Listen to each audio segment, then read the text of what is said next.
ಕೆಲವೊಂದು ನಟ ನಟಿಯರು ಡೈರೆಕ್ಟ್ ಆಗಿ ಬೆಳ್ಳಿ ಪರದೆಗೆ ಎಂಟ್ರಿ ಕೊಡ್ತಾರೆ. ಆದರೆ ಒಂದಿಷ್ಟು ನಟ ನಟಿಯರು ಶಾರ್ಟ್ ಮೂವಿ ಮೂಲಕ ಅಥವಾ ಆಲ್ಬಮ್ಸ್ಗಳ ಮೂಲಕ ಚಿತ್ರರಂಗಕ್ಕೆ ಪಾದಾರ್ಪಣೆ ಮಾಡ್ತಾರೆ. ಸದ್ಯಕ್ಕೆ ಶಾರ್ಟ್ ಮೂವಿ ಮೂಲಕ ಎಲ್ಲರನ್ನ ರಂಜಿಸಿದಂಥ ಶ್ರೀಭವ್ಯ ಅವರು ಅಮೃತಾಂಜನ್ ಮೂಲಕ ತಮ್ಮ ಸಿನಿಮಾ ಪ್ರಯೋಗವನ್ನು ಮತ್ತೊಮ್ಮೆ ಚಿತ್ರರಂಗದಲ್ಲಿ ಮಾಡ್ತಾ ಇದ್ದಾರೆ. ಅದಕ್ಕಿಂತ ಮುಂಚೆ ಫ್ಯಾಮಿಲಿ ಮ್ಯಾನ್ ಅನ್ನುವಂಥ ಒಂದು ಚಿತ್ರದಲ್ಲಿ ಕೂಡ ಅಭಿನಯಿಸಿದ್ರು. ಅದಾದ ನಂತರ ಈಗ ಅಮೃತಾಂಜನು ಹೇಗಿತ್ತು ಅನುಭವ ಅನ್ನೋದನ್ನು ತಿಳ್ಕೊಳ್ಳೋಣ. ಮೊದಲಿಗೆ congratulation. Thank you so much. ಹೇಗಿದ್ದೀರಾ? ಚೆನ್ನಾಗಿದ್ದೀನಿ, ನೀವು ಹೇಗಿದ್ದೀರಾ? ಆರಾಮ. ಸಿನಿಮಾ ಅನ್ನೋದು ಒಂದು ದೊಡ್ಡ ರಂಗ, ಅದರಲ್ಲಿ ಈಜಾಡೋದಷ್ಟು ಈಸಿ ಅಲ್ಲ. ಸೊ ನಿಮಗೆ ಆದಂಥ ಅನುಭವ? ಈ ಸಿನಿಮಾ ಅಮೃತಾಂಜನ್ ಸಿನಿಮಾ ಹೇಗಿತ್ತು ಅಂದರೆ, ಸಿನಿಮಾ ಯಾವುದೋ ಒಂದು ಟೀಮ್ ಜೊತೆ ವರ್ಕ್ ಮಾಡ್ತಿರೋ ಎಕ್ಸ್ಪೀರಿಯನ್ಸ್ ಅಂತೂ ಅಲ್ಲ. ಯಾಕಂದರೆ ನಾವು ಇದೇ ಟೀಮ್ ಜೊತೆಗೆ ನಮ್ಮ ಜರ್ನಿ ಸ್ಟಾರ್ಟ್ ಮಾಡಿದ್ದು, ಎಲ್ಲ ಆರ್ಟಿಸ್ಟ್ ಕೂಡ. ಸೊ ಸಿನಿಮಾ ಒಂಥರ ಸಿನಿಮಾ ಅನ್ನೋ ಥರ ಲೈಕ್ ಏನೋ ಒಂಥರ ಇರಲಿಲ್ಲ. ತುಂಬ ಎಂಜಾಯ್ ಮಾಡಿಕೊಂಡು ಅಮೃತಾಂಜನ್ ಶೂಟಿಂಗ್ ಅಂತ ಹೇಳಿದರೆ ಎಲ್ಲರೂ ಹೇಳ್ದಂಗೆ ಪಿಕ್ನಿಕ್ ಅಂತ ಹೇಳಲ್ಲ, ಬಟ್ ತುಂಬ ಕ್ರೇಜಿಯಾಗಿತ್ತು ಎಕ್ಸ್ಪೀರಿಯನ್ಸು. ಸೊ ಸಿನಿಮಾ ಹೇಗಿರುತ್ತೆ ಅನ್ನೋದು ಇವಾಗ 30th ರಿಲೀಸ್ ಆದಮೇಲೆ ಗೊತ್ತಾಗುತ್ತೆ ಜನರ ರಿಯಾಕ್ಷನ್ ಹೇಗಿರುತ್ತೆ ಅಂತ. ಬಟ್ ತುಂಬ ಎಂಜಾಯ್ ಮಾಡ್ಕೊಂಡು ಅಮೃತಾಂಜನ್ ಶೂಟಿಂಗ್ ಕಂಪ್ಲೀಟ್ ಮಾಡಿದ್ದೀವಿ. ನಿಮ್ಮ ಪಾತ್ರ ಪರಿಚಯ ಮಾಡೋದಾದರೆ ಅಮೃತಾಂಜನ್, ಎಷ್ಟೋ ಜನ ಅಮೃತಾಂಜನ್ ನೋಡಿರಲ್ಲ, ಅವರಿಗೆ ಹೇಳೋದಾದರೆ ನಿಮ್ಮ ಪಾತ್ರ ಹೇಗಿರುತ್ತೆ ಅಂತ?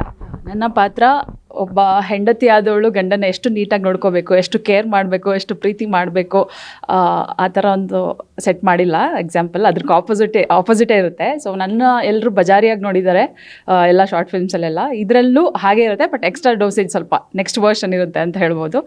ಪಾತ್ರ ಅಂತೂ ನೆಕ್ಸ್ಟ್ ಕ್ರೇಜಿಯಾಗಿದೆ. ಎಲ್ಲರೂ ನೀವು ಥಿಯೇಟರ್ಗೆ ಬಂದು ನೋಡಬೇಕು. ಬಜಾರಿ ಪಾತ್ರದ ಹೆಸರು ಇಲ್ಲ, ಪರ್ಟಿಕ್ಯುಲರಾಗಿ ಹೆಸರಿಲ್ಲ, ಈ ಥರನೇ ಅಡ್ರೆಸ್ ಮಾಡಿರೋದು. ಸೊ ಹಾಗೆ ಅತಿಯಾದ ಬಜಾರಿ ಆದರೆ ಏನಾಗ್ತಾರೆ ಹೆಣ್ಮಕ್ಳು? ಏನಾಗ್ತಾರೆ ಅಂದರೆ ಲೈಕ್ ನಾನಂತೂ ತುಂಬ ಸಾಫ್ಟ್, ತುಂಬ ಇನ್ನೋಸೆಂಟ್. ಸೊ ಜನ ಎಲ್ಲ ನನ್ನ ಬಜಾರಿ ಅಂತಲೇ ಅಂದ್ಕೊಂಡು ಎಷ್ಟೋ ಜನ ನನ್ನ ಹತ್ರ ಬಂದು ಮಾತೇ ಆಡ್ಸಲ್ಲ. ನೋಡಿದರೆ ಅಮೃತಾಂಜನ್ ಅಂತ ಮಾತಾಡೋದು ಕೇಳಿಸ್ಕೊಳ್ತೀನಿ, ಬಟ್ ಮಾತಾಡ್ಸೋಕೆ ಎದುರ್ತಾರೆ. ಬಟ್ ನಾನಂತೂ ತುಂಬ ಇನ್ನೋಸೆಂಟ್, ತುಂಬ ಸಾಫ್ಟ್. ಅತಿಯಾಗಿ ಬಜಾರಿ ಅಂತ ಅನ್ಸ್ಕೊಂಡ್ರೆ ಹೆಣ್ಮಕ್ಳಿಗೆ ಏನಾಗುತ್ತೆ ಅಂತ? ಏನೂ ಆಗಲ್ಲ. ಲೈಕ್ ಹಂಗೆ ಇರಬೇಕು ಹೆಣ್ಮಕ್ಳು, ನನ್ನ ಪ್ರಕಾರ ಸ್ಟ್ರಾಂಗ್ ಆಗಿರಬೇಕು ಅಂತ. ಅಲ್ವಾ ನೀವೇ ಹೇಳಿ. ನೀವು ಎಲ್ಲ ಕಡೆ ಸ್ಟ್ರಾಂಗ್ ಆಗಿದ್ದೀರಾ ಅಂತ ನಿಮ್ಮ ವಾಯ್ಸಲ್ಲೇ ಗೊತ್ತಾಗ್ಬಿಡತ್ತೆ. ಸೊ ಈ ಬಜಾರಿ ಪಾತ್ರ ನಿರ್ವಹಿಸೋದು ಕಷ್ಟ ಅನ್ಸುತ್ತೆ. ಯಾಕಂದರೆ ರಿಯಲ್ ಲೈಫಲ್ಲಿ ತುಂಬ ಸಾಫ್ಟ್ ಅಂತ ನೀವೇ ಹೇಳಿದ್ರಿ, ನಾನು ಜಾಸ್ತಿ ಏನು ಇದಾಗಲ್ಲ, ಮಾತಾಡಲ್ಲ ಅಂತ. ಬಜಾರಿ ಅಂತ ಕ್ಯಾರೆಕ್ಟರ್ ರೋಲ್ ಮಾಡಬೇಕಿದ್ರೆ ಕಷ್ಟ ಅನಿಸ್ತಾ? ಕಷ್ಟ ಏನಿಲ್ಲ. ಆ್ಯಕ್ಚುಲಿ ನನಗೆ ಅದೇ ಥರ ಪಾತ್ರಗಳು ತುಂಬ ಮಾಡಿರೋದ್ರಿಂದ ಈ 5 yearsಲ್ಲಿ ನನ್ನ ಜರ್ನಿಲಿ. ಸೊ ನನಗೆ ಬಜಾರಿ ಅಂತ ಹೇಳಿದ ತಕ್ಷಣ ಲೈಕ್ ನನಗೆ ಕಾಮಾಗಿ ಮಾಡ್ತಾ ಇರ್ತೀನಿ. ಸೊ ತುಂಬ ಇನ್ನೋಸೆಂಟಾಗಿ ಅಳೋದೆಲ್ಲ ಪಾತ್ರ ಬಂದಾಗಲೇ ನಾನು ಸ್ವಲ್ಪ ಜಾಸ್ತಿ ಯೋಚನೆ ಮಾಡೋದು ಹೆಂಗೆ ಕಾಣುತ್ತೋ ಅಂತ. ಸೊ ಈಸಿಯಾಗಿ ಮಾಡ್ತೀನಿ. ನನಗೆ 5 ವರ್ಷದಲ್ಲಿ ಆ ಬಜಾರಿ ಕ್ಯಾರೆಕ್ಟರ್ಗೆ ನೀವು ಒಗ್ಗೋಗಿದ್ದೀರಾ. ಬಟ್ ಸ್ಟಾರ್ಟಿಂಗ್ ಅಮೃತಾಂಜನ್ ಮಾಡಬೇಕಿದ್ರೆ, ಆ ಕ್ಯಾರೆಕ್ಟರನ್ನ ಲೀಡ್ ಮಾಡಬೇಕಿದ್ರೆ ಕಷ್ಟ ಆಗಿತ್ತಾ? ರೀಟೇಕ್ಸ್ಗಳು ಇಂಥದ್ದೆಲ್ಲ ಆಗಿತ್ತಾ? ಆ್ಯಕ್ಚುಲಿ ನಾನು ಥಿಯೇಟರ್ ಮಾಡ್ತಾ ಇದ್ದಿದ್ದು. ಸೊ ಥಿಯೇಟರಲ್ಲಿ ಈ ಕ್ಯಾರೆಕ್ಟರ್ ನನಗೆ ಫಸ್ಟ್ ಎಕ್ಸ್ಪ್ಲೈನ್ ಮಾಡಿದಾಗ, ನೀವು ಹೌಸ್ ವೈಫ್ ಆಗಿರ್ತೀರಾ, ಗಂಡನ ಕಂಡ್ರೆ ಆಗಲ್ಲ, ಜಾಡ್ಸ್ ಎಗ್ರು ಸೋದಿತಾ ಇರ್ತೀರಾ, ಈ ಥರ ಎಲ್ಲ ಹೇಳಿದಾಗ ನನಗೆ ಸ್ವಲ್ಪ ಡೌಟ್ ಬಂದಿತ್ತು. ಅಂದರೆ ಫಸ್ಟ್ ನಾನು ಎಂಟರ್ ಆಗಬೇಕಾದ್ರೆ ಈ ಥರದೊಂದು ಪಾತ್ರ ನನಗೆ ಸೂಟ್ ಆಗುತ್ತಾ ಅಂತ. ಬಟ್ ಹೋಗ್ತಾ ಹೋಗ್ತಾ ನನ್ನನ್ನೆಲ್ಲ ಕಾಸ್ಟ್ ಮಾಡೋರೆಲ್ಲ ಅದೇ ಪಾತ್ರಕ್ಕೆ ಕರೆಯೋಕ್ಕೆ ಸ್ಟಾರ್ಟ್ ಮಾಡಿದರು. ಅದಾದಮೇಲೆ ಒಂದು 2-3 years ಆದಮೇಲೆ ನಾನು ಎಕ್ಸ್ಪೆರಿಮೆಂಟ್ ಮಾಡೋಕ್ಕೆ ಸ್ಟಾರ್ಟ್ ಮಾಡಿದೆ. ಒಂದಷ್ಟು ರಿಯಾಲಿಟಿ ಶೋಸು, ಸೀರಿಯಲ್ ಮಾಡಿದ್ದೀನಿ. ಆ್ಯಂಡ್ ನನಗೆ ತುಂಬ ಇಷ್ಟವಾಗಿರೋಂಥ ಪಾತ್ರ ಯಾವುದಂದರೆ ಬಜಾರಿ ಪಾತ್ರನೇ ಅಂತ ಹೇಳ್ಬೋದು. ತುಂಬ ನಾವು ಅಬ್ಸರ್ವ್ ಮಾಡಿರ್ತೀವಿ, ತುಂಬ ಶಾರ್ಟ್ ಮೂವಿಗಳು ಸೋಷಿಯಲ್ ಮೀಡಿಯಾದಲ್ಲಿ ಬಂದು ಹೋಗಿದೆ. ಕೆಲವೊಂದು ರಿಜಿಸ್ಟರ್ ಆಗಿದೆ, ಕೆಲವೊಂದು ರಿಜಿಸ್ಟರ್ ಆಗಿಲ್ಲ. ಬಟ್ ಕೆಲವೊಂದು ಅಲ್ಲಿಗೆ ಸ್ಟಾಪ್ ಆಗೋಗುತ್ತೆ. ಒಂದು ಶಾರ್ಟ್ ಮೂವಿ ಬರೀ ಸೋಷಿಯಲ್ ಮೀಡಿಯಾಗೆ ಮಾತ್ರ ಸೀಮಿತ ಆಗಿರುತ್ತೆ. ಬಟ್ ಅದನ್ನು ಮೀರಿ ಇದೀಗ ಬಿಗ್ ಸ್ಕ್ರೀನಲ್ಲೂ ಅದೇ ಟೈಟಲ್ ಇಟ್ಕೊಂಡು ಅದೇ ತಂಡ ಮತ್ತೆ ಸಿನಿಮಾ ಮಾಡ್ತಾ ಇರೋದು ಅಷ್ಟು ಈಸಿ ಅಲ್ಲ. ನಿಮಗೇನು ಅನ್ಸುತ್ತೆ? ಅದರ ಟೀಮ್ ಎಫರ್ಟ್ ಆಗಿರ್ಬೋದು, ಒಬ್ಬ ನಿರ್ದೇಶಕನ ಕನಸಾಗಿರ್ಬೋದು, ನಿಮಗೆ ಯಾವ ಥರ ಕಂಡಿದೆ ಅಂತ ಹೇಳಿ? ನಮಗೆ ಶಾರ್ಟ್ ಫಿಲ್ಮ್ಗಿಂತ ಸಿನಿಮಾ ಮಾಡಬೇಕು ಅನ್ನೋ ಉದ್ದೇಶನೇ ಎಲ್ರಿಗೂ ಇದ್ದಿದ್ದು. ಸೊ ಇದಕ್ಕೆಲ್ಲ ಇನ್ಸ್ಪಿರೇಷನ್ ಅಂದರೆ ನಮಗೆ ಜನ ಕೊಟ್ಟ ಪ್ರೀತಿನೇ. ನಾವು ಎಲ್ಲ ಯಾವುದೇ ಯೂಟ್ಯೂಬಲ್ ಕಾಂಟೆಂಟ್ಸ್ ಏನೋ ರಿಲೀಸ್ ಮಾಡಿದ್ರು, ಫಸ್ಟ್ ಕಾಮೆಂಟ್ಸಲ್ಲಿ ನೀವು ಯಾಕೆ ರೀ ಸಿನಿಮಾ ಮಾಡಬಾರ್ದು, ನೀವೆಲ್ಲ ಸಿನಿಮಾ ಮಾಡೋರಿ, ನೀವು ಯಾಕೆ ಇಲ್ಲಿ ಯೂಟ್ಯೂಬ್ಗೆ ಅಷ್ಟೇ ಸೀಮಿತ ಆಗಿದ್ದೀರಾ ಅಂತ ಕೇಳ್ತಾರೆ. ಸೊ ಇವರೆಲ್ಲ ತುಂಬ ಇನ್ಸ್ಪೈರ್ ಮಾಡಿನೇ. ಅದು ಅಲ್ಲದೆ ನಮ್ಮ ಡೈರೆಕ್ಟರ್ ಜ್ಯೋತಿರಾವ್ ಮೋಹಿತ್ ಸರ್ ಏನಿದ್ದಾರೆ, ಅವರು ಫಸ್ಟ್ ಸಿನಿಮಾನೇ ಮಾಡಿದ್ದು. ಅದಾದಮೇಲೆ ತುಂಬ ಕ್ಲಿಕ್ ಆಗಿದ್ದು ಅಂದರೆ ಶಾರ್ಟ್ ಫಿಲ್ಮಲ್ಲೇ ಕ್ಲಿಕ್ ಆಗಿರೋದ್ರಿಂದ ಸೊ ಅದನ್ನೇ ಕಂಟಿನ್ಯೂ ಮಾಡ್ತಾಯಿದ್ರು. ಬಟ್ ಎಲ್ರಿಗೂ ಇದ್ದಿದ್ದು ಸಿನಿಮಾ ಮಾಡಬೇಕು ಅಂತಾನೆ. ಅದಕ್ಕೆ ತುಂಬ ಪ್ರೀತಿ ಕೊಟ್ಟಿದ್ದು ಜನನೇ.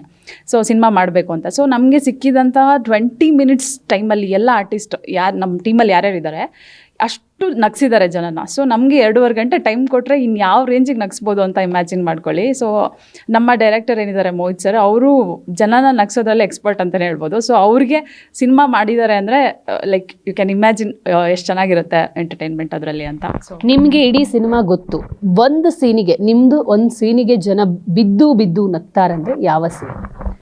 ಅದು ಇವಾಗಲೇ ಹೇಳಿಬಿಟ್ರೆ ಅಲ್ಲ, ಒಂದು ಹೇಳಿಲ್ಲ ಜನ ಬರಲ್ಲ. ಅಂದರೆ ನನ್ನನ್ನೆಲ್ಲ ಹೆಂಗೆ ನೋಡಿದ್ದಾರೆ ಅಂದರೆ ಶಾರ್ಟ್ ಫಿಲ್ಮಲ್ಲಿ ಗಂಡನ್ನೆಲ್ಲ ಒದಿಯೋದು, ಎಗ್ರಿಸೋದು ಹಿಂಗೆಲ್ಲ ನೋಡಿದ್ದಾರೆ. ಸೊ ಇದ್ರ ನೆಕ್ಸ್ಟ್ ವರ್ಷನ್ ಹೆಂಗಿರ್ಬೋದು, ಗಂಡು ಮಕ್ಕಳಿಗೆ ಹೆಣ್ಮಕ್ಳ ಕಡೆಯಿಂದ ಯಾವ ಥರ ಕ್ವಾಟ್ಲೆ ಕೊಡೋ ಅಂತ ಅಮೃತಾಂಜನ್ ಹಚ್ಕೊಂಡಿದ ತಕ್ಷಣ ನನಗೆ ಯಾವ್ಯಾವ ಥರ ಐಡಿಯಾಸ್ ಬರುತ್ತೆ. ಗಂಡನಿಗೆ ಟಾರ್ಚರ್ ಕೊಡೋದು, ಟಾರ್ಚರ್ ಅಂತ ಹೇಳಲ್ಲ, like it's like Tom and Jerry ಅಂತ ಹೇಳ್ಬೋದು. ಅವ್ನು ನನಗೆ ಟಕ್ಕರ್ ಕೊಟ್ಟರೆ ನಾನು ವಾಪಸ್ ಹೆಂಗೆ ಮಾತಾಡ್ಬೋದು ಅನ್ನೋದು. ಇದು ಎಲ್ಲ ಶಾರ್ಟ್ ಫಿಲ್ಮ್ಸಲ್ಲೂ ನೋಡಿದ್ದಾರೆ. ಬಟ್ ಶಾರ್ಟ್ ಫಿಲ್ಮ್ಗೆ ಇದಕ್ಕೂ ಕಂಪೇರ್ ಮಾಡೋಂಗೇ ಇಲ್ಲ. ಯಾಕಂದರೆ ಅಲ್ಟ್ರಾ ಲೆಜೆಂಡ್ ಐಡಿಯಾಸ್ ಎಲ್ಲ ಕೊಟ್ಬಿಟ್ಟಿದ್ದೀವಿ. ಹೌಸ್ ವೈಫ್ ಮತ್ತು ನಮ್ಮ ಎಲ್ಲ ಗರ್ಲ್ ಫ್ರೆಂಡ್ಸಿಗೆಲ್ಲ ನೆಕ್ಸ್ಟ್ ಲೆವೆಲ್ ಐಡಿಯಾಸ್ ಇದೆ. ಸೊ ಇದೆಲ್ಲ ನೀವು ಎಕ್ಸ್ಪೆರಿಮೆಂಟ್ ಮಾಡಬೇಕು ನಿಮ್ಮ ಲೈಫಲ್ಲಿ ಅಂದರೆ ಖಂಡಿತ ಅಮೃತಾಂಜನ್ ಸಿನಿಮಾ ನೋಡಿ. ಅಂದರೆ ನೀವು ಹೇಳ್ತಿದ್ದೀರಾ ಯಾರೆಲ್ಲ ಮದುವೆ ಆಗಿ ಹೆಣ್ಮಕ್ಳು ಮನೆಯಲ್ಲಿದ್ದಾರೋ, ಸೊ ನಿಮ್ಮ ಹಸ್ಬೆಂಡಿಗೆ ಯಾವ ಥರ ನೀವು ಟಕ್ಕರ್ ಕೊಡ್ಬೋದು ಅಂದರೆ ಅಮೃತಾಂಜನ್ ನೋಡಿ ಅಂತ. 100%. ಯಾಕಂದರೆ ಎಲ್ಲ ಗಂಡಂದ್ರು ಅವ್ರವ್ರ ವೈಫ್ನ ತುಂಬ ಕಂಪ್ಲೇಂಟ್ ಮಾಡ್ತಾರೆ. ಸೊ ಅವ್ರ ಹೆಂಡ್ತಿಯರು ಹೆಂಗೆ ತೊಗೋಬೇಕಲ್ವಾ, ಅವ್ರಿಗೆಲ್ಲ ಒಂದು ಮಾಸ್ಟರ್ ಪೀಸ್ ಐಡಿಯಾಸ್ ಕೊಟ್ಟಿದ್ದೀನಿ ನಾನು ಸಿನಿಮಾದಲ್ಲಿ. ಬಂದು ನೋಡಿ ಸಿನಿಮಾನ. ಸೊ ಒಳ್ಳೆಯದಾಗಿ 30th ಸಿನಿಮಾ ರಿಲೀಸ್ ಆಗ್ತಾ ಇದೆ. ಸೊ ಅದೊಂದು ಖುಷಿ ಇದ್ರೆ ಆಫರ್ಸ್ಗಳ ಬಗ್ಗೆ ಎಷ್ಟು ಹರಿಸ್ಕೊಂಡು ಬರ್ತಾ ಇದೆ ನಿಮಗೆ? ಆಫರ್ಸ್ಗಳು ಇವಾಗ ನಾವು ತುಂಬ ಸ್ಟ್ರಗಲ್ ಮಾಡಿದ್ದೇ ಇಲ್ಲ. ಆ್ಯಕ್ಚುಲಿ ಅಮೃತಾಂಜನ್ ಟೀಮ್ ಸಿಕ್ಕಿರೋದು ನಮ್ಮ ಪುಣ್ಯ ಅಂತಲೇ ಹೇಳ್ಬೋದು. ಯಾಕಂದರೆ ನಮ್ಮ ಕರಿಯರ್ ಸ್ಟಾರ್ಟ್ ಮಾಡಿದಾಗ ನಾವು ಆಡಿಷನ್ಸ್ ಅಟೆಂಡ್ ಮಾಡೋದಾಗಲಿ ಏನೂ ಮಾಡಿಲ್ಲ. First short film 10 minutes duration ಇತ್ತು. ಅದರಿಂದ ನಾವು ಕರಿಯರ್ ಸ್ಟಾರ್ಟ್ ಮಾಡಿದ್ವಿ. ಅದಾದಮೇಲೆ ನಮಗೆ ಎಲ್ಲ ಕಡೆಯಿಂದನೂ ಆಪರ್ಚುನಿಟೀಸ್ ಬರ್ತಾಯಿತ್ತು. ಲೈಕ್ ನಾವು ನೋಡಿ ಸೆಲೆಕ್ಟಿವ್ ಆಗಿ ಮಾಡ್ತಾಯಿದ್ವಿ. ಆ್ಯಂಡ್ ಈಗ ಸಿನಿಮಾಕ್ಕೆ ಕಾಲಿಟ್ಟಿದ್ದೀವಿ. ಸೊ ಸಿನಿಮಾ ಆದಮೇಲೆ, ರಿಲೀಸ್ ಆದಮೇಲೆ ಜನ ಹೆಂಗೆ ಅಕ್ಸೆಪ್ಟ್ ಮಾಡ್ತಾರೆ, ಅದಾದಮೇಲೆ ಆಪರ್ಚುನಿಟೀಸ್ ಹೇಗೆ ಬರುತ್ತೆ ಅಂತ ನೋಡಬೇಕಷ್ಟೇ. Okay, all the best. ಒಳ್ಳೆಯದಾಗಲಿ, ಒಳ್ಳೊಳ್ಳೆ ಆಫರ್ಸ್ಗಳು ಬರಲಿ. Thank you so much. ನೀವು ಅಷ್ಟೇ ಮೀಡಿಯಾದವ್ರು ಎಲ್ಲರೂ ಸಪೋರ್ಟ್ ಮಾಡಿ ನಮ್ಮ ಅಮೃತಾಂಜನ್ನ ಜನಕ್ಕೆ ರೀಚ್ ಮಾಡೋಕ್ಕೆ ಹೆಲ್ಪ್ ಮಾಡಿ ಅಂತ ಕೇಳ್ಕೊತೀನಿ. Thank you. ಸೊ ರಂಗಭೂಮಿಯಿಂದ ಬಂದಿರುವಂತಹ ಭವ್ಯ ಅವರು ಶಾರ್ಟ್ ಮೂವಿ ಮೂಲಕ ಎಂಟ್ರಿ ಆಗಿ ತಮ್ಮ ಪ್ರತಿಭೆಯನ್ನು ಅನಾವರಣ ಮಾಡಿದ್ರು. ಇದೀಗ ಬೆಳ್ಳಿ ಪರದೆಯಲ್ಲೂ ತಮ್ಮ ಪ್ರಯತ್ನವನ್ನು ಮುಂದುವರಿಸ್ತಿದ್ದಾರೆ. ಒಂದೊಳ್ಳೆ ಅವಕಾಶಗಳ ಜೊತೆಗೆ ಅಮೃತಾಂಜನ್ ಒಳ್ಳೆ ಮಟ್ಟಕ್ಕೆ ಹಿಟ್ ಆಗಲಿ ಅನ್ನೋದೇ ಪ್ರತಿಯೊಬ್ಬರ ಆಶಯ. ಕ್ಯಾಮರಾ ಪರ್ಸನ್ ಸಂದೇಶ್ ಜೊತೆ ದೀಪಿಕಾ ಪವರ್ ಟಿವಿ, ಬೆಂಗಳೂರು.